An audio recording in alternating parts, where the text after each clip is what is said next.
Hello everyone and welcome to another exciting episode of Storytime with Z. If you are new on the platform, please go down below and hit the subscribe button and the notification button so that you can be notified by YouTube every time I post a video. If you are a returning subscriber, I want to thank you from the bottom of my heart for the love and support you've shown me thus far. So let's get into the story because today's story is quite exciting. You make me feel a little higher. Things you do, they make me smile.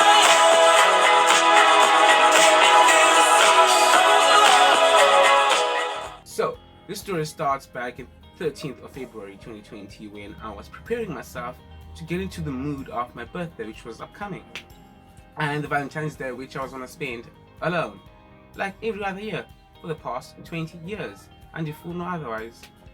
But anyway, to the story. I took myself out on a date and I went to Bay West Mall and I was enjoying myself, right? It was amazing, just window shopping, eating. And when I was eating, there was a time where I sat down at a restaurant and this is where everything began. I sat down at this restaurant, I forgot the name actually, even if I knew the name I wouldn't tell you. So I sat down at this restaurant and I ordered myself a drink first. Just ordered a drink because I was tired from walking up and down. So I bought myself a drink and sat down, chowed the Wi-Fi, and next thing I knew, there was someone standing over me. He greets me hi, and I greet him back, hey, and he's like, are you alone? I'm like, unfortunately, yes I am. And he's like, oh, that's sad, do you want me to join you? And I said, I don't talk to strangers. That's literal. I said, like, I don't talk to strangers. He's like, well, he's not a stranger anymore. He introduced himself.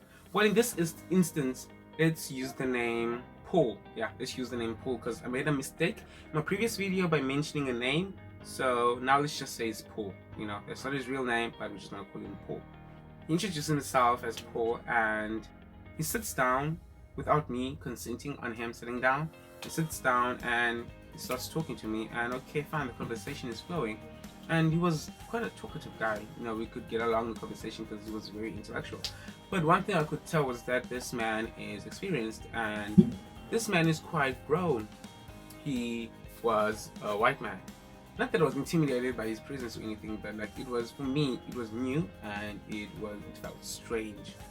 The waiter came and he asked, does he need anything? And he ordered food, which compelled me to order food because now I can't leave him while he's eating, that's rude.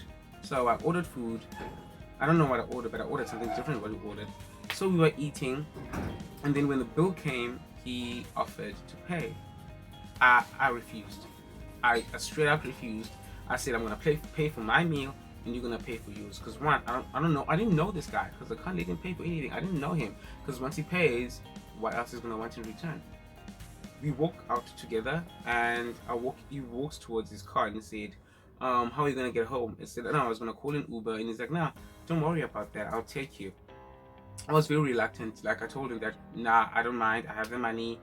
He's like, no, come on. And he asked me where I live, and I told him it's student accommodation, and he's like, it's close by, so you can just drop you off, and I'll be on my way. And okay, fine. But on the way, conversation was flowy, and he's a really nice guy, genuinely nice, like nice. So we get to raise, he drops me off. Before he dropped me off though, he asked for my number. He said he wants to keep in touch with his new friend. He was talking to me, talking about me. And I was the new friend. So I gave him my number, we exchanged digits, but after he dropped me off, he didn't even try to see if that's my number or not. He didn't text, he didn't call, he didn't do anything. And from that day on, he didn't call or text up until the night of my birthday. He texts me like, oh, I almost forgot that it's your birthday today. I want to wish you a happy birthday. I hope you're great here, blah, blah, blah, blah, blah. And I would like to see you tonight just to make it special for you. What do you mean by special? What the hell do you mean by making it special? So I straight up refused. And I said, I'm just enjoying my time with my friends right now, which I was. And was like, okay, then next time. And by next time, he meant the next day. Because the next day, he texted me in the morning and he said he'd like to see me today in the afternoon, take me out for lunch or something. I said I was busy, even though I wasn't, because for me, this was new. Getting attention from a guy, firstly. And secondly, feeling, getting the weird feeling in front of this guy. Fine, fast forward to nighttime. He calls again. He's like, how are you? How are you doing? I'd like to see you, blah blah blah, just to chill, have a nice time, just to just to chill, have a nice time, get to know each other. Fine, I ended up agreeing on seeing him, and he came to pick me up. This was the tricky part. When he offered to pick me up, I didn't want to do that. I really did not want to. I was scared. I'm a coward. I'm scared of a lot of things, and I'm scared of dying. So I said no. I will find my way there. And he said he's not gonna send me his address. Then he let him just come and pick me up. Next thing I knew, his ex-trail was outside to pick me up. I told him that I'm very nervous. I'm scared. I wanna go. And he said, "Come on." Paul was very persistent, guys. He was very persistent, but persistent in a nice way, because he had a way with words. I think that's how he lured me, because he had a way with words. He knew how to use them very well. We get to his house. Lord Almighty, that house was huge, and he lives alone with 2 dogs. For me, I was very intimidated by the house.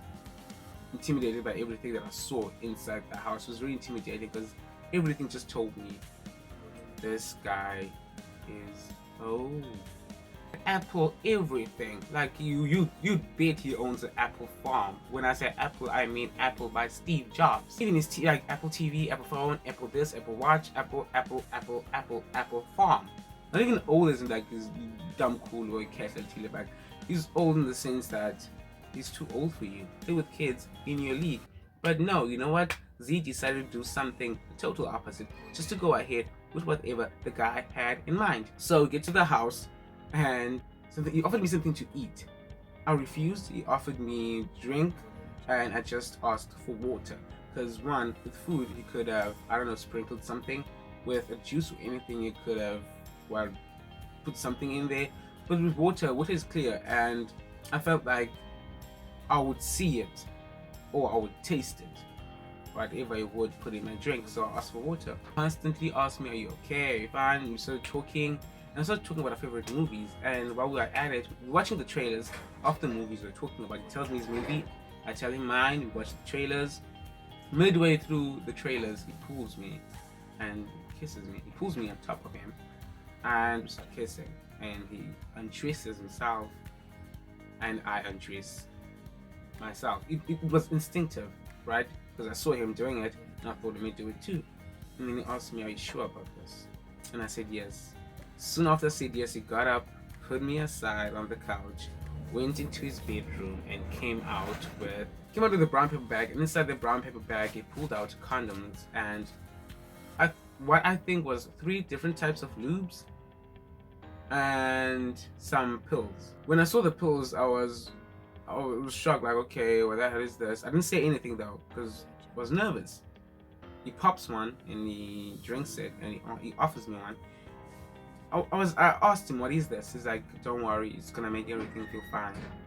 And I was like, "What do you mean?" He's like, "It's gonna make everything a lot better." Okay, fine. Mind you, I haven't had sex that time since June, so I was like 7 months virgin. So he's like, "It's gonna make everything feel better. It's gonna make the whole experience just more enjoyable and more pleasurable." And I drank one too, because this man used his words. He used his words. Fine, I popped one, and a few minutes after, I felt woozy, and I was like, shit, I want it now. Like, I want that dick. Fine, we do the deed. We did it in the kitchen, we did it in the bathroom, we did it inside the shower while we were showering, we did it in his bed, we did it on the couch. For my first time with him, it was the best time I've ever had with literally anybody else. So that was, for me, that experience was amazing. It was amazing. Like, it was amazing. He's very flexible, very experienced, and very dominant, like aggressively dominant. And that's one thing that I really noticed on that. Like that day, that's one thing I noticed, that he is aggressively dominant. Not in a nice way. There's being aggressive in a nice way, and there's being aggressive as, bitch, I want this. After that, we cuddled, and I didn't want to spend the night. Like, I did not want. That's one thing I hate, spending the night. I did not want to spend the night. I told him that he had to drop me off. He took me back to Riz, and from there on, we didn't speak. Did not text me, didn't call me or anything. He went MIA for a full week. Like, a full week. This guy is not texting me, he's not calling me or anything. I know we're not dating or anything. I didn't expect a relationship, but I just expected like an open communication line. Because did you just want to smash and pass me? You just saw a meet when you saw me at the restaurant, just want to smash and pass? I'm not that kind of person. You don't do that to me. So fine, he texts me 7 days later, which was a Tuesday again, and I was shocked. Like, I didn't expect it, because I told myself that okay, it was a one night stand, and just like any other one night stands, forget it ever happened. So he calls me again. He's like, sorry, I was away. I left town. I had to go work in Cape Town. Blah blah blah. All the crap was saying, and said I would like to see you again. And I said no, I'm busy. The guy persisted. Like, when I say he persisted and he told me that he enjoyed time with me. I was cute. I was beautiful, and he loved my body. He loved my skin color. He loved my ass. Listen, while he's saying all these things, right? I'm not calling him out on his bullshit. I'm just there reading and blushing like the whole time, like an idiot that I am. And fine, I end up melting again and going to his house. But now, this time, things were different. You know why? He offered to take me on a date. So he's like, we just want to go out and eat and watch a movie and then just go back to Riz. Just want to get to know you again. Okay, fine. He comes and picks me up. We leave, we go to Boardwalk, and we're at New Metro. Play rock, paper, scissors. I forgot the movie that we actually watched, but it was actually intimate. It was an intimate movie, and I remember I have never done this before. Inside a movie, like inside a cinema, and I gave him head there. Because he had a heart on, and he motioned to me. Like, he grabbed my hand and put it on his thigh and held my hand, and from there on he pulled it closer to his crouch until I could feel his boner, and then he looked at me, and then I knew exactly what he meant. I wasted no time, went down on him, and he was like, you know what, let's leave. We leave, we get to his place. I did not want to have sex that night, even though I knew that that whole date and everything was gonna lead up to us having sex. I did not plan on having sex that night, right?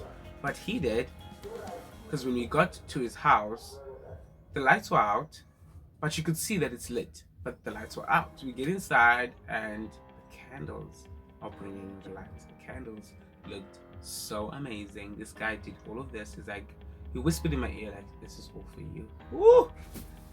When he whispered that this is all for you, I melted so badly, and I blushed, and I turned around and I kissed him right there and then, because wow, no one had ever done something like this for me. No one had ever put much thought into doing anything for me. So fine, we do the deed, but now I remembered something. We were at the movie.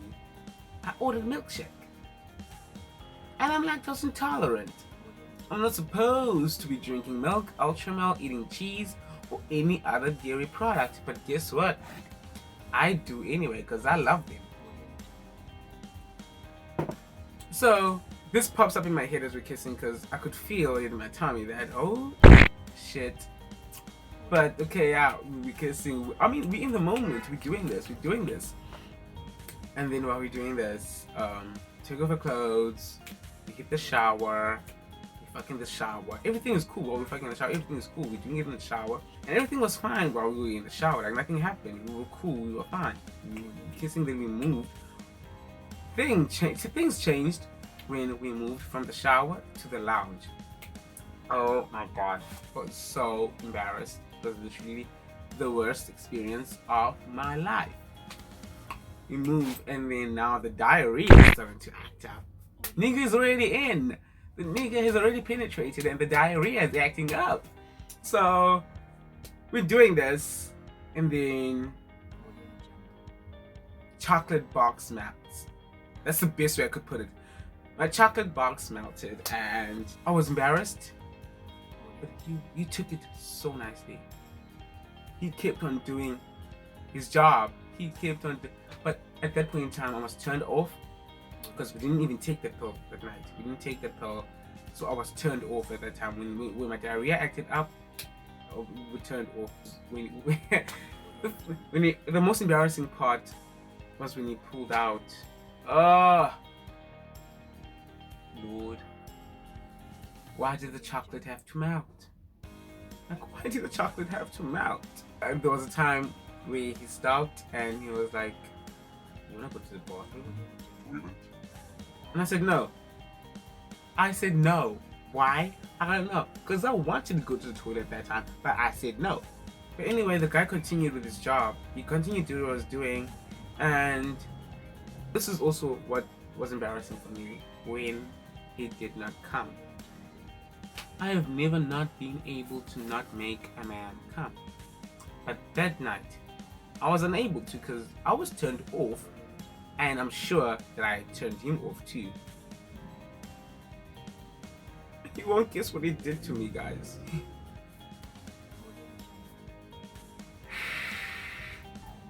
He made me suck it. He made me suck it. Then he was not nice at all. At that point in time, he was not nice. He had stopped being nice. He had shown himself that, you know what, I am this aggressive, dominant man, and I want you to make me feel that way. So he made me suck it, and when I said he made me suck it, I mean he forcefully made me suck it.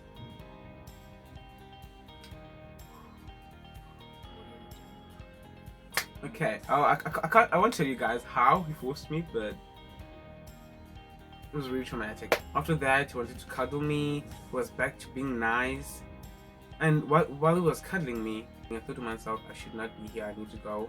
I need to go back to Ray's. I need to go back to my bed. I need to go back to my room. I need to be alone and cry. I just needed to be alone and just cry it all out. So I asked him to drop me off at Ray's. He dropped me off at Ray's, and as soon as I walked inside Ray's and his car had driven out, got a bank notification. He sent me money. I was shocked as to why. Like, why would you send me an e-wallet? Then I paid no attention to it because I was still going through the most. I got to my room, I cried. Friends saw me when I walked in and they were like, "You're back so quickly." I couldn't tell them why or what happened. And I still haven't told a lot of people as to what really happened that night. This is actually the first time I'm actually talking about it. And there's only actually one person who I told as to how he actually forced me to suck his dick after the chocolate had melted. It was the most disgusting thing that ever entered my mouth, and from that day onwards I had vowed to never have sex again. And till this day, I haven't. After that whole experience with him, I had decided that I wanted to distance myself from him, right? So, but I didn't. He texts me again, he says he wants to see me. And I said no. I just literally said no. No explanation, no excuse. I said no. And he said, why not? And I just said, I can't. And he said, but I want to see you. The text would say, but I want to see you. I screenshotted it and posted it on my status. And I was like, yo, this guy is so persistent. Then you won't guess what happened. Then I get a text from one of my friends. He's like, what? You smashed him, Paul? I smashed him too. It's nothing exciting about that. That was literally nothing exciting about that. Now, this friend of mine is telling me about his story with Paul. He went through the more than I did, because Paul called him his hoe, his whore, his sex slave. He was for him to use.